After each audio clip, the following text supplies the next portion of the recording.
chỉ được xu bọc mai bong ôn bạn ngày nay là nhung trong bằng hai bọc mai bong ôn từ lơ tật xóm pri một sinh hay đơn ia bạn chân tật xóm bao nhiêu bạn mà cái đông ní miền kinh nó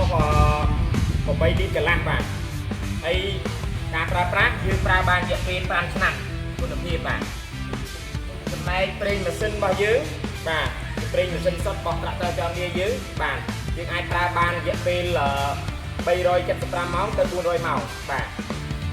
ហើយសម្រាប់អៀរបស់យើងបាទនេះអៀធំរបស់យើងបាទនេះអៀលេខ1របស់ចនវាបាទចម្រោះខ្យល់សុទ្ធបាន99.9%បាទ9%ซึ่งថាតលីតូចមកมันអាចចូលទៅដល់ម៉ាស៊ីនទេបាទđóបាទហើយមួយទៀតអៀតូចមួយទៀតបាទអៀចង់យើងមានពីជាន់អានេះអៀតូចបាទខាងក្នុងបាទអានឹងក៏ជាប្រភេទអៀបាទលេខ1របស់ចោលទៀតដែរបាទអញ្ចឹងពុកម៉ែបងប្អូនដែលត្រូវការបាទគ្រឿងបន្លាស់សុទ្ធបាទអាចតាក់ទងមកខ្ញុំបានបាទអញ្ចឹងវីដេអូនេះខ្ញុំមានតែប៉ុណ្្នឹងទេបាទអរគុណច្រើនជម្រាបលាត្រាក់ទ័រចនឌីជាទំនុកចិត្តរបស់លោកអ្នកនាំចូលនឹងចែកចាយផ្ដាច់មុខដល់ក្រុមហ៊ុន RMA Cambodia